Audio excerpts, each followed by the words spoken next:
cannot let the cast of The View take the entire first row behind home plate. They're done up in mom jeans with Gap hair from 1993. Number one, somebody's got to get them dressed up. Get them jerseys, get them something. The Astros mom crew behind home plate need to get it together. Nobody in America wants the Phillies to go back and have to face the cast of The View sitting in the first row behind home plate.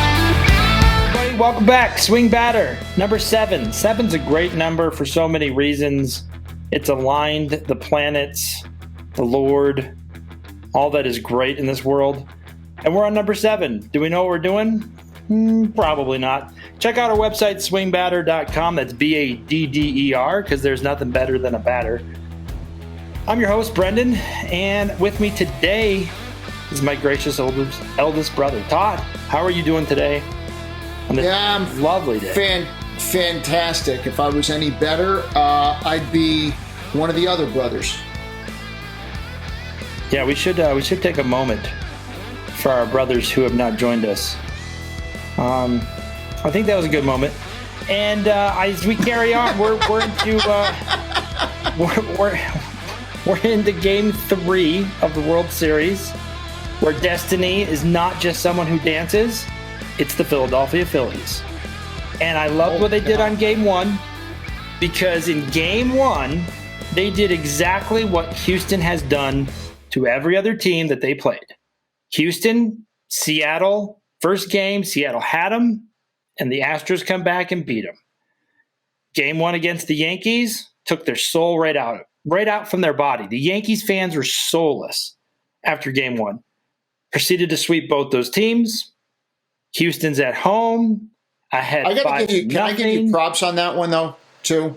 On Game 1? Which Game 1, what am I getting props on? There's so many things you could reference. Well, please, okay, brother, so let's tell me start, what they are. because when we were talking about the playoffs, and I was talking about the Astros, and I said, what's the pitcher that you want to face? And you said? Verlander. You said Verlander. And I said, the guy who's going to win the Cy Young, who may still win the Cy Young. And you said, absolutely. Who, as of today, November 1st, does not have a win in the World Series? Verlander. That's it. But like I said all throughout history, he won the World Series of life when he met his now wife. And for that, he doesn't need a World Series. He doesn't need to win. He won in life. You tell me another guy that looks at that and goes, you know what's missing? A World Series win. Yeah, he blew it. Yeah, he blew it. They were, but at the end of the day, you're saying because he married up, he doesn't really need to try in the World Series. No, I don't. I'm not saying because he married up. There's a drive in the human soul that occurs. And we should have some theme music for this and call it like Brendan's Hour of Life Philosophy, and then we can call it the Hour of just Power. Like wax poetical. You take like an ivy like crown around your head. We can do the halo or whatever. This is terrible advice that you probably shouldn't follow. But here's what I have. Let's just look at 2 amazing athletes. We're going to go with the Williams sisters. Venus versus Serena. Venus beat Serena 1,000,000 times, maybe 1,000,001. She went in to become a pro, and then Serena became a pro. Who was the better pro? Serena. Why was she the better pro? Because when you lose that much, it creates a hole in your soul. And the only way you can fulfill it is by beating everyone else on the planet, including your older sister. Now, she went on to beat everybody, become the world's best. When you're Verlander or an athlete and you work so hard to be the best, and then Kate Upton's like, my man, and you're sitting there going, I made it. It's almost like in the power world, which I'm a little familiar with, going from a coal plant to a nuclear plant. Like you're hanging your jersey up. You're clocking it in. You're not even working at 12 anymore. You're like, I made it. That's it. So you made it in life. Is that is Verlander the youngest or the oldest sibling. It doesn't even matter. It's a satisfied spirit. So God bless Kate Upton for the peaceful nature you make that home to be. So Justin Verlander is just as happy as can be. I'm happy for him. I hope they have a couple more kids. I hope they live in the dream. He's not upset. He's going to win the Cy Young, to your point. He's a competitive fellow, but at the end of the day, he does not need a World Series. He's not unhappy with life. So the Astros basically wanted your soul. So the Astros cursed themselves because now they have him starting Game 5 and Game 7, I think, with the delay. Yeah, that's right. With the rain delay last night, they're going to have him for 2 more games. I don't know. Just so everybody knows, we're recording this on November 1st. It's currently the bottom of the 4th inning. Castellanos is at bat for the Phillies, and it's 4-0 in the 3rd game. I mean, I should have said it's going to go in 5. Here's what I would do to help. You did say Mr. Phillies Verlander. in 5. Well, I feel even better now. If I was the Astros, I would take away Mr. Verlander's phone. I would take away Kate Upton's phone. I would say you get this back when you give us a W.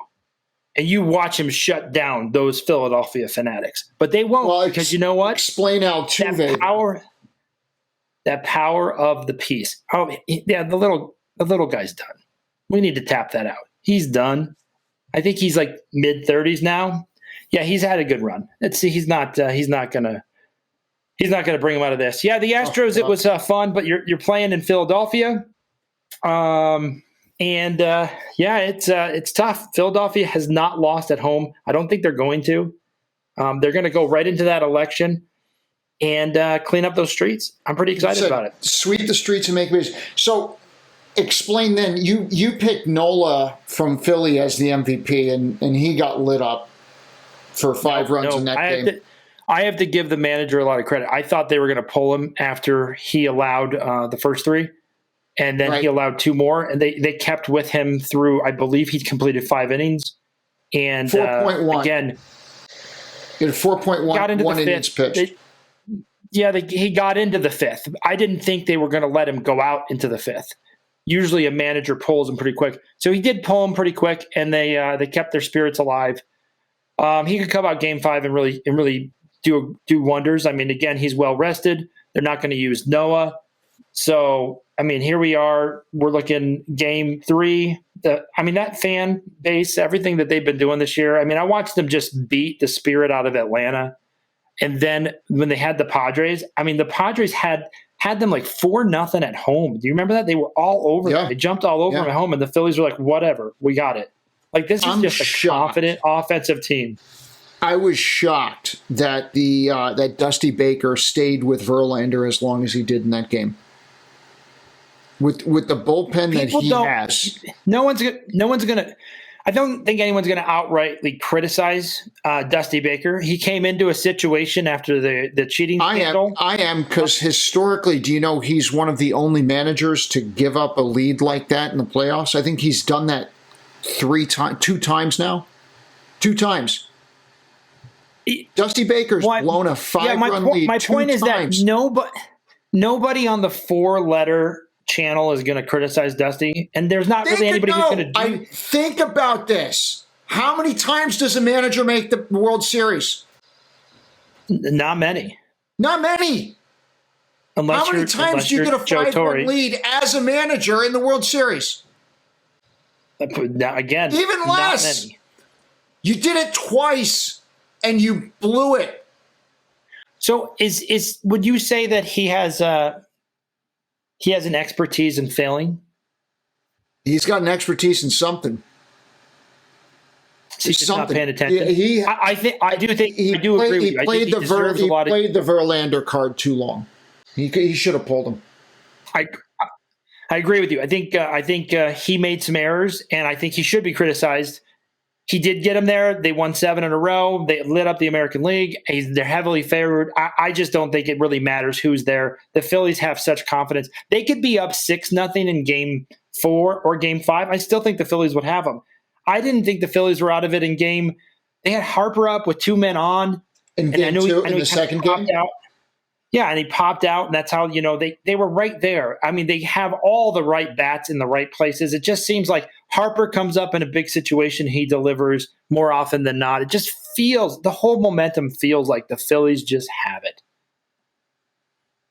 So we all know what happened in game 2. Yeah, it wasn't their game. They didn't play the way they should have. I think you have what's your take on game 2? I think is that the Astros are back at it again. Okay, prove me wrong. Prove me wrong. The guy is there rubbing his right hand every single time he's pitching. Okay. And rubbing it like nobody does now. He's going to say it's a distraction. He's trying to distract people. People are going to say the Phillies should have dove in and they should have protested or something like that. And they're saying the umpires are checking after every inning. Have you seen the video of the umpire checking him? What does the umpire check? Checks only his left hand, doesn't check the right hand that he's rubbing. Come on.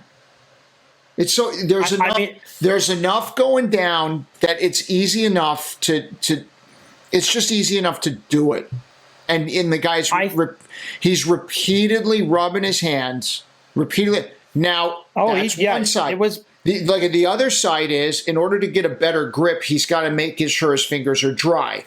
So he's constantly rubbing a part of his hand that he knows will be dry. The glove, he's rubbing the heel of his hand where you're probably not typically going to have a lot of sweat, because that way he knows his thumb is going to be dry so he can grip the ball. That's the other argument. But I watched Major League, and I know one day I could put a little Vagisil under the waistband, and anything can make that ball drop another 2-3 inches. He pitched great. He had a great year. I think Major League Baseball did a disservice on the Padre game against the Mets. I love the fact that they were like, there's nothing there. But Musgrove, his ears were as shiny as can be. Yeah, so something was obvious to every viewer. Again, we don't live in a cocoon anymore. The video quality is a heck of a lot better than what we have. There's a million cameras. Everyone saw his ear. And I will give you. And they sat back and they said, right? We have nothing. We don't know what it does. Okay, so it's all clean. If you look at the rotation average for Valdez in the regular season, what he did in game 2 fit within what he was doing during the course of the year. I think that was something we were texting back and forth, right? Is that he fit? I think he was. He had 5 games where his spin was actually higher. The rotation rate on his curveball was actually higher than it was in game 2. So if he was cheating, then he was cheating in those games as well. But if you're going to say he wasn't cheating, I don't think you're going to start cheating. You're not going to start cheating in the World Series. No. If you're cheating all year. You're not going to just suddenly start it. I just think baseball in general doesn't really want this. They're not going to go crazy about it. The Phillies manager didn't make a big deal about it because why would you? You lost the game, you move on. Right. Again, I thought it was nice that the Astros got a win. I think what did you call the fans there behind home plate? What do we got? What are the Houston mom crew? So this is something. I'm watching the game. You have the first row behind, and Houston's got to do something about this. You cannot let the cast of The View take the entire first row behind home plate for 2 games. And they're not even wearing anything associated with the Astros. They're done up in mom jeans with Gap hair from 1993. And number one, somebody's got to get them dressed up, get them jerseys, get them something. But the Astros mom crew behind home plate need to get it together. Houston, if you don't go back to Houston to play out the World Series, it's because nobody in America wants the Phillies to go back and have to face the cast of The View sitting in the first row behind home plate. And plus, they're all shopping at JCPenney or the Sears catalog from 1997. Every single one of them. And it has got to stop. Houston, you have got to fix this problem behind home plate. It looks like a convention of the Kiwanis Club that decided to roll up and have a buffet behind home plate. Stop. Buy a jersey in the gift shop and have some respect for yourself. Just because dad bequeathed you an orange polo from his time at the country club where he played in the Turkey Trot Banger back in '83 doesn't mean that's what you wear to the World Series. Get it together, Houston. You're going to lose because of this. It's your own fault. So I agree with you. I think here I'm going to go back to the World Series I went to, the COVID series. And they had the World Series in Dallas. And when I was there, I remember thinking, this is probably the worst place to host the World Series from a fan perspective. Once you go west of the Mississippi, most fans are like kind of interested, not really. And then you pick it back up once you cross the California border, but only for championships. That's it. That's all they care about. So when you're in Texas, and again, I understand the Houston fans don't have the same money that they used to. Oil's been tough. The Biden recession is upon us. I mean, it's really hard to make ends meet. So I understand why there's not real fans there. I wouldn't be shocked at all if the oil tycoons who own all those seats would be embarrassed to be there because they don't want to they couldn't write it off this year. So they sent their misses.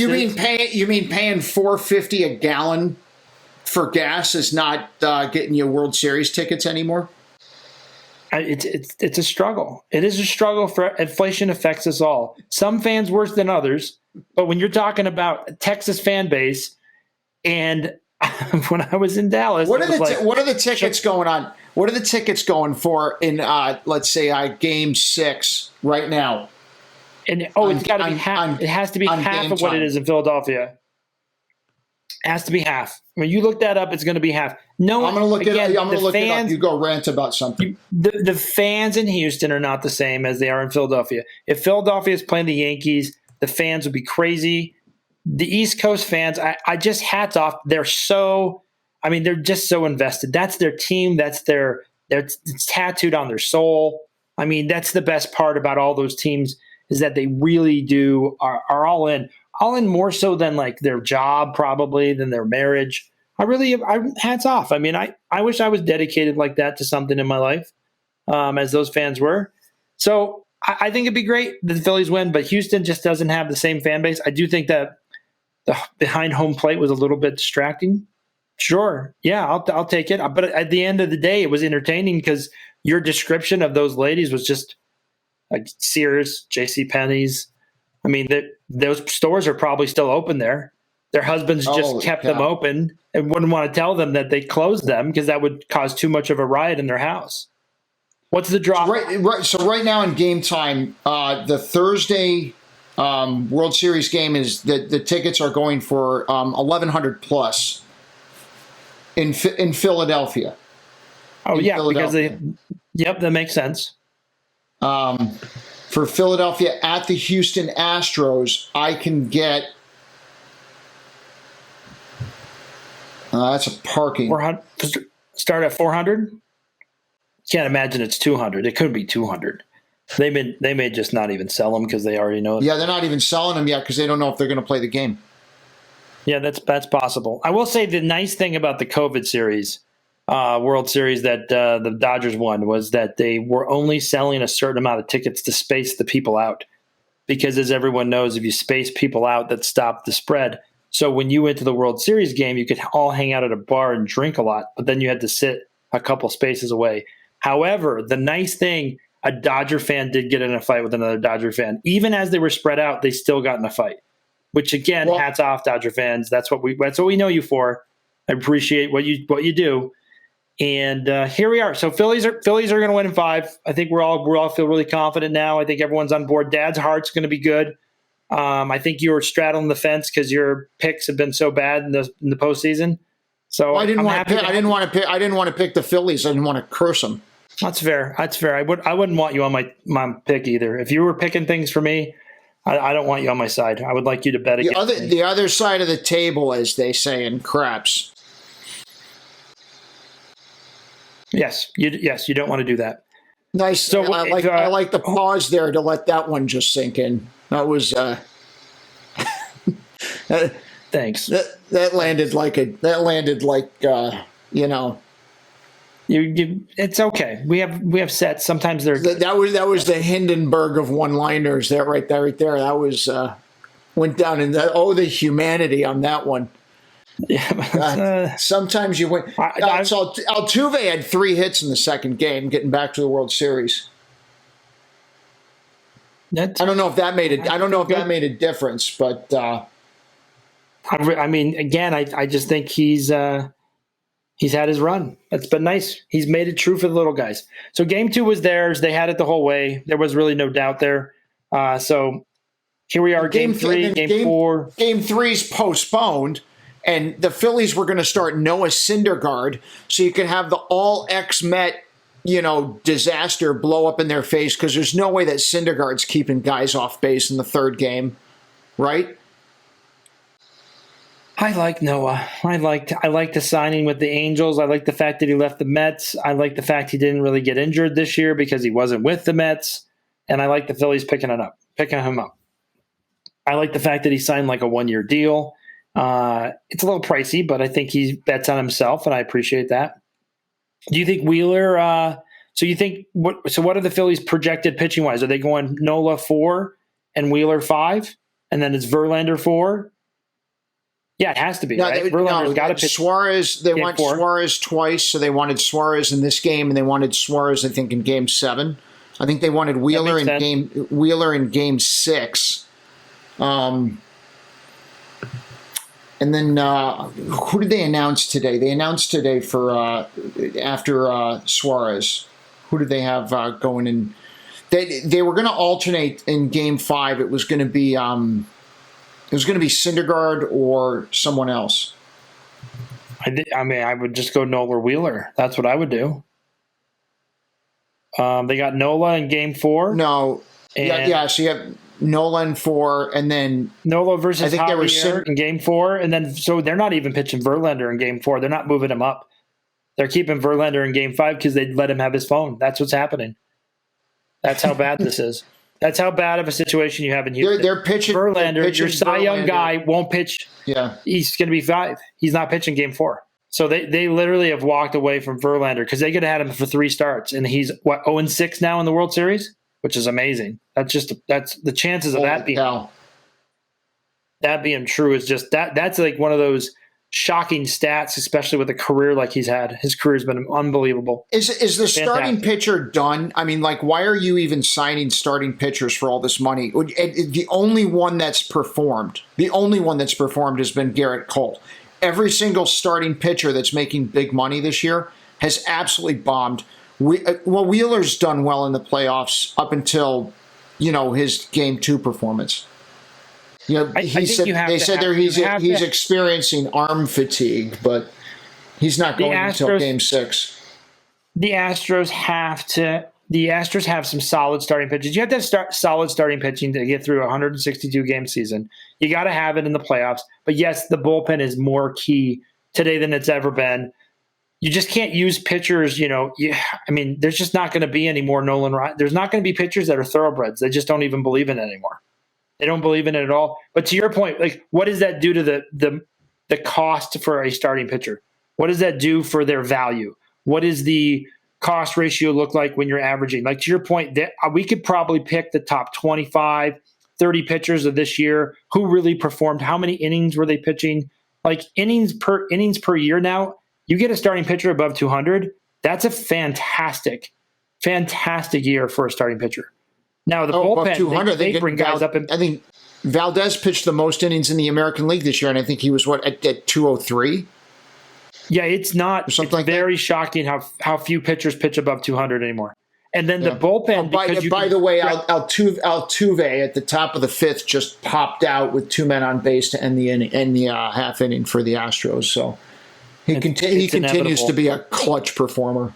So with the break that just occurred and with the jumping that the Phillies did all over the Astros this game, I know it's easy to say the rain delay helped the Phillies, but again, I think the Phillies at home are just a beast. They're just very powerful. It's hard to play there. The crowd is numbingly loud. I even think they're louder than the Yankee fans.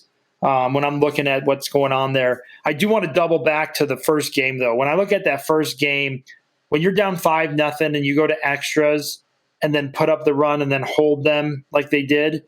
I just think those are the games that just take your soul away. I thought the Astros were the soul takers in the first 2 series, like I mentioned. And this series, that just made such a statement. And the fact that they could have lost game 1 and game 2 going to the Phillies, yes, the fans would have been crazy. I think the Phillies would have jumped all over them. That game 1 win just like made every Philly fan feel its destiny, just feel like it's going to happen. And they loaded themselves with talent. They have great bats. To your point about starting pitching, I think starting pitching is, again, very important, but they'll pull them. And with the minor leagues pitching going back and forth, I don't know what the game is for the agents in the long haul. And I would love to talk to agents about this in the long haul, because if you're an agent of a star starting pitcher or a young stud and he gets pulled to be used in the bullpen, what does that do to their inherent value? Like, yeah, you're throwing, like if you're Tampa and you're using these guys who throw 100 for the bullpen for a year here or a year there, what does that do to that pitcher? If they wanted to be a starter and they're like, no, we're going to just use you as a middle reliever or an inning here or inning there. Well, you're pitching 40 to 60 innings. You're warming up way more than a starting pitcher. Your routine's way off. What does that do to the arms, the longevity of their careers? Those are the questions that I have. And I do think with the shift, do they even care about the longevity of the career if you're a reliever?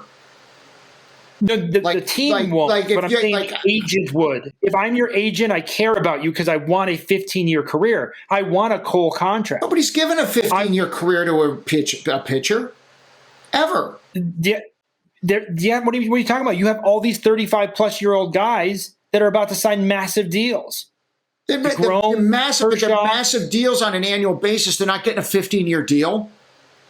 No, I know that. I'm just saying a 15-year career. Sorry. A 15-year career is what you're looking for. If you're going to be a reliever, you get used. I mean, that was the one thing I admired the most, and I thought was really that Smoltz would be great to talk about this. He started as a starting pitcher. He lost it as a starting pitcher. Then he went to the bullpen and elongated his career.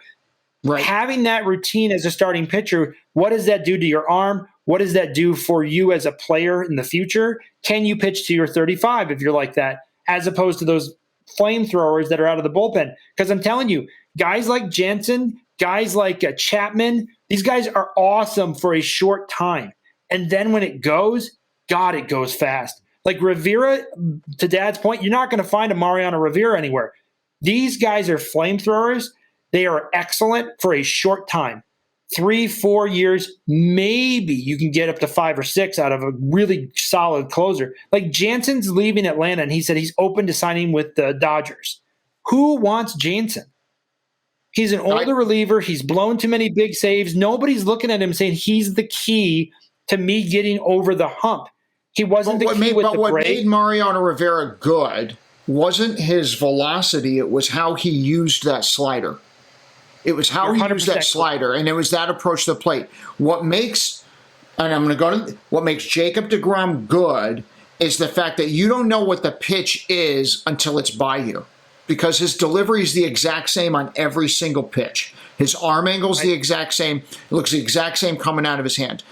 Zach Wheeler, like they're talking about him with arm fatigue, and that's why he's going to be pitching in Game 6. They're saying his average velocity and his fastball went down from 97 miles per hour to 95 miles per hour. First of all, just process those numbers. You're talking about John Smoltz.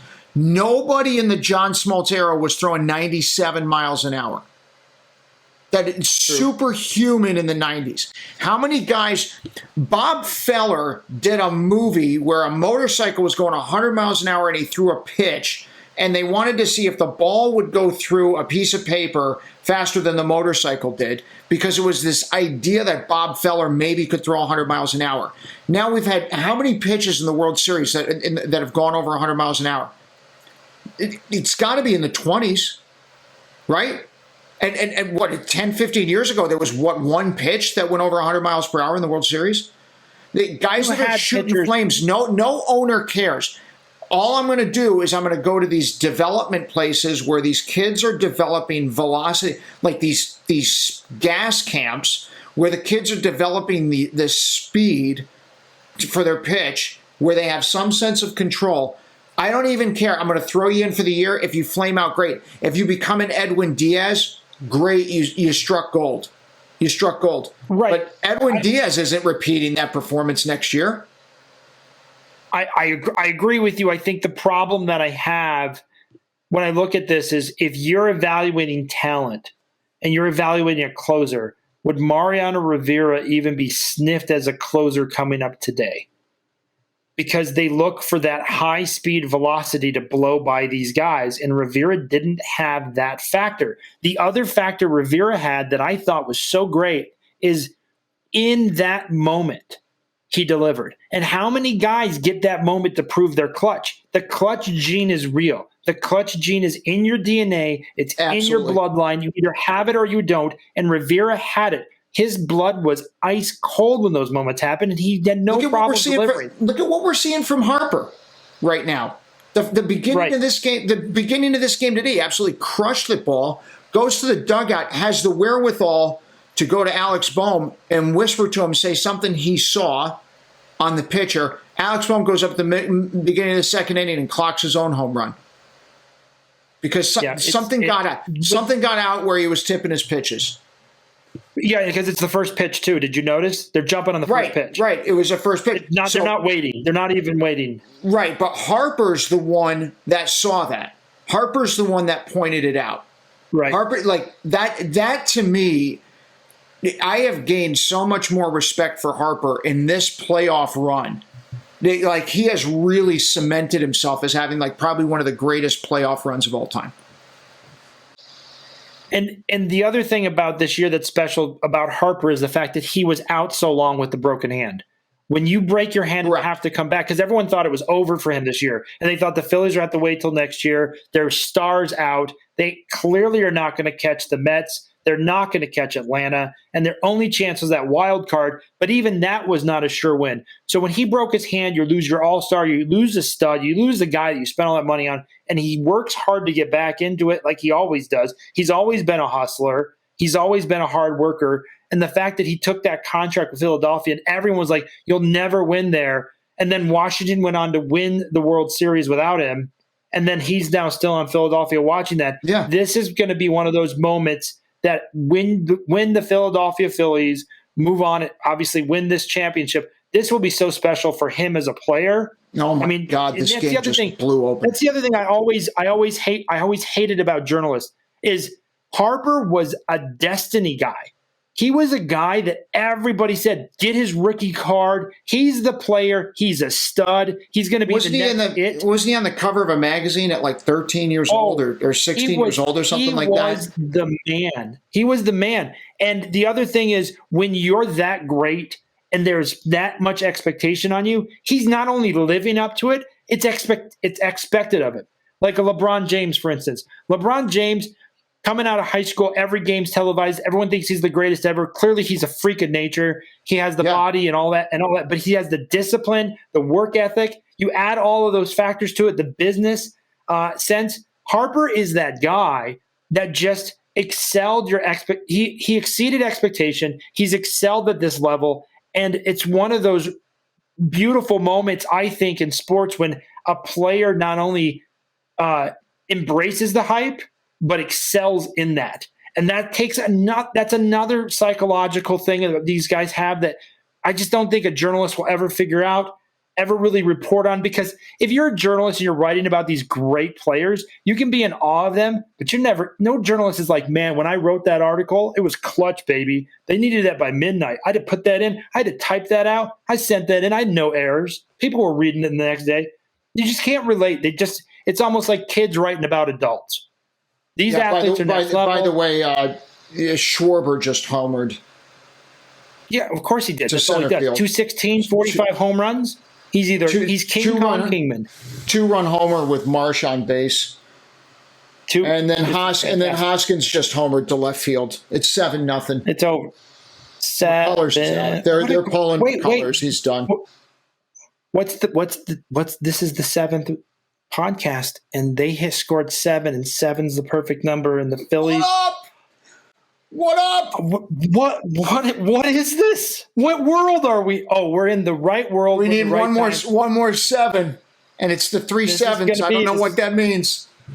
But 7 Ks. Are we going to have 7 Ks? 7 strikeouts for the Phillies starting pitcher. How many does he have?